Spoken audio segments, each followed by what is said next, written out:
Madame, Monsieur, bonjour et bienvenue dans ce nouveau numéro de décryptage sur Africa 24. Les infrastructures routières ont connu un développement exponentiel en Côte d'Ivoire, selon les autorités, mais malgré ces avancées, des efforts restent à fournir dans certaines parties du pays. Et pour en parler, nous recevons Ibrahim Tiabi, qui est le président du Haut Conseil des transporteurs routiers de Côte d'Ivoire. Quel état pouvez-vous faire des routes actuellement en Côte d'Ivoire?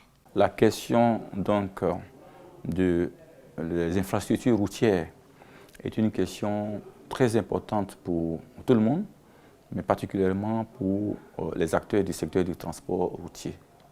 Vous n'êtes pas sans ignorer que sans bonne route, il n'y a pas de bon système de transport, service de transport routier. C'est pour cela que la question de sa gouvernance, c'est-à-dire la gouvernance routière, maîtrisée et réussie, est une bonne chose donc, pour les transporteurs. En tant qu'organisation des transporteurs routiers, quel rôle jouez-vous dans la gouvernance des routes en Côte d'Ivoire? Au jour d'aujourd'hui, si nous voulons parler de la gouvernance routière en Côte d'Ivoire, en tant que transporteur routier, nous avons deux tableaux. Le premier tableau, c'est celui que nous pouvons dépeindre avant 2011. Le deuxième tableau, celui que nous pouvons dépeindre après 2011. Et je peux toujours vous dire qu'avant 2011, nous avions véritablement des problèmes de route en Côte d'Ivoire. Toutes les routes nationales et toutes les routes secondaires, même au niveau de l'autoroute, nous avions un état de dégradation très avancé. Ce qui a énormément pesé sur la compétitivité des entreprises. Ce qui a aussi eu pour conséquence de décourager les financiers auprès de qui nous allons prendre des crédits pour acquérir de nouveaux véhicules. À partir de ce moment, vous imaginez que pendant 10-15 ans, les transporteurs routiers de Côte d'Ivoire ont vécu un véritable calvaire. Cependant, après 2011, le second tableau, jusqu'à aujourd'hui, montre que quelque chose est fait et quelque chose a été fait. Aujourd'hui, en Côte d'Ivoire, je peux le dire, c'est l'un des rares pays en Afrique où, en termes d'infrastructures routières, le pays a été mis en chantier en même temps. En clair, un axe routier n'a pas été mis en priorité par rapport à l'axe. Nous avons assisté à un déclenchement des travaux sur toute l'étendue du territoire.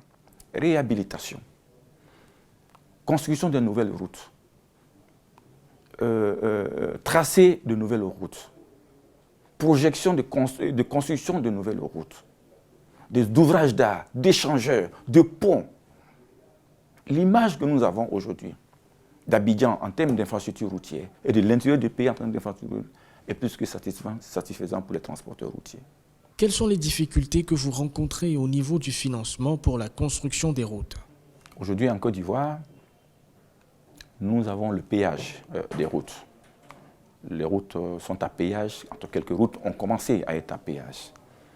Et les transporteurs routiers que nous sommes satisfaits des résultats obtenus à partir des péages que nous faisons. Parce que si, en contrepartie du péage, la route est entretenue 24 heures sur 24, alors le péage devient une très bonne affaire. La construction de la route est une chose, mais son entretien est une autre chose. Et le financement de la construction et de l'entretien routier en Côte d'Ivoire, les transporteurs routiers en tirent une très belle image. Et c'est pour ça qu'autour de toute l'étape de discussion et de proposition, nous exhortons les pouvoirs publics à continuer sur cette lancée qui a donné un résultat déjà positif. Parce que pas de route est égal à mauvais transporteur. Mauvaise route est égale à mauvais transporteur. Vous allez beau avoir des beaux véhicules de passagers, mais si la route n'est pas bonne, votre investissement part à l'eau. Et la sécurité des populations n'est pas garantie. Donc la question du financement des routes en Côte d'Ivoire, pour nous, est une question, on peut le dire, maîtrisée. Et nous exhortons le pouvoir public à aller dans ce sens-là. Même si nous avons des attentes pour lesquelles nous souhaitons que d'autres tronçons continuent d'être donc réhabilités et construites et reconstruites à nouveau. Cependant, les projets qui nous sont présentés en termes de construction et de réhabilitation de routes pour l'avenir nous rassurent. Quels sont les défis qui s'imposent à vous en tant qu'acteur du secteur routier? défi à relever au niveau du secteur du transport routier en Côte d'Ivoire, c'est le défi de l'organisation. Le défi de l'organisation. Aussi bien au plan corporatif qu'au plan du management des entreprises. Parce que l'expérience a démontré que toutes les difficultés, je pourrais même aller dire toutes les faillites dans le secteur du transport routier est due en grande partie à l'inorganisation des entreprises. La question de l'organisation de nos entreprises demeure aujourd'hui des défis à relever.